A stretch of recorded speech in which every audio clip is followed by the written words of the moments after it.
when you ask people to anticipate how they're going to respond when a particular challenge comes up, one of the worst imagined scenarios possible, and they think, oh, I won't be able to do this. When the moment comes, we are extraordinarily resilient. We are able to dig deep and move forward. And I think and appreciate your appreciation of the slinky, because that's fundamentally it. It continues to move, it can get stretched, and then the critical part is it reforms and moves ahead each step. So it's a really great metaphor for us in terms of how we approach our lives and how we move.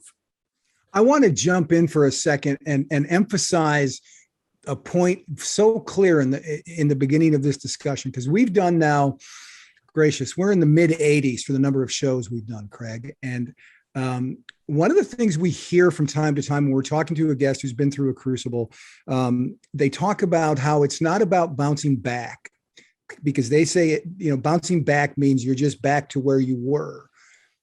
You're saying, though, something I think somewhat different. It's a both and. You have to bounce back to where you were first.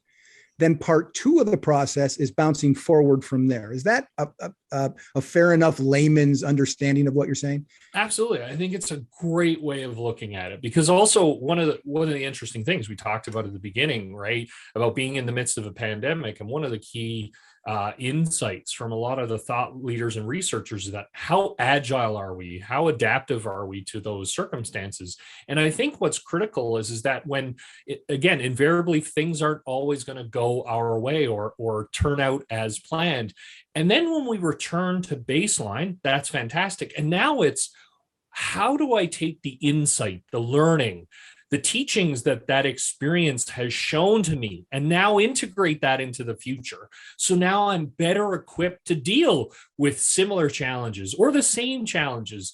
And this is where I find, and to me, the research in this space is fascinating around mindset and perspective, is around, so now how do we evolve? How do we grow as individuals once we've encountered this particular situation? And I think that's where there's even additional motivation, right? Is that, so now I can expand myself as a human being and my